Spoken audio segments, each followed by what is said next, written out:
Hey, Raiders. I am here popping in to talk to you a little bit about a book called Restart. Now, I have the visual that I'm putting in my room. I've already given my copy out to another student, but I want to tell you that this is a great book about redemption. There's a boy in this book, and his name is Chase. And if you read it, you're going to get to know that he was a little bit shifty right away. He was kind of on the border of doing some harmful things. And there's this accident that occurs, and it's really changing his life. And he's got to make a decision of who he's going to choose to be. I'm going to go ahead and do exactly what I do if I walk into the library, which, by the way, our library, straight through my wall here on the other side of Raider Blue, has the hard copy of this, and I believe they have a few soft copies as well. The author is Gordon Korman. You and I have already talked about this author with the Book of Teachables. Really great story. So I'm going to go ahead and I'm going to read you just a little snip. It says, Chase's memory just went out the window. Chase doesn't remember falling off the roof. He doesn't remember hitting his head. He doesn't, in fact, remember anything.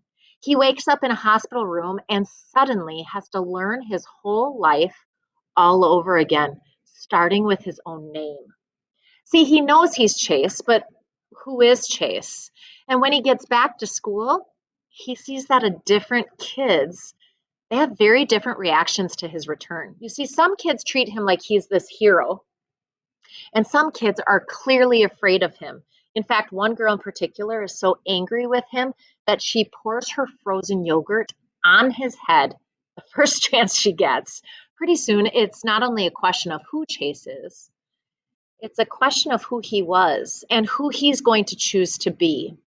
Now, what I usually do when I'm reading is I read the hook the author produces right away. So I'm going to start you with that. Chase Ambrose. I remember falling, at least I think I do, or maybe that's just because I know I fell. The grass is far away until it isn't anymore. Somebody screams. Wait, it's me who screams. I brace for impact, but it never comes. Instead, everything stops and the sun goes out. The world around me disappears, and I'm being shut down just like a machine. Does this mean I'm dead? Blank. The light is harsh, fluorescent, and painful, and I squeeze my eyes shut, but can't seem to keep it out. It's like an explosion. Voices are babbling all around me, and you can't mistake the excitement. He's awake! Get the doctor! They said he'd never. Oh, Chase! Doctor!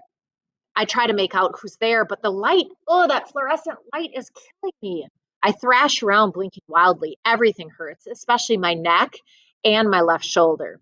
Blurry images come into focus, people standing and sitting in chairs. I'm lying down, that I know, and a sheet over me, white, which makes the brightness even worse. I raise my hands and cover my face, and suddenly I'm tangled in wires and tubing. I click on my finger, but it's tethered, and it's tethered to a beeping machine next to my bed. There's an IV bag with fluid with a pole above it. Now you kind of get the gist that he's found himself in a completely different situation than where he started. Now, I was actually reading off an online version because I've already borrowed my book. Please go and do yourself a favor, head into our media center and check out this book, Restart by Gordon Corman. Enjoy.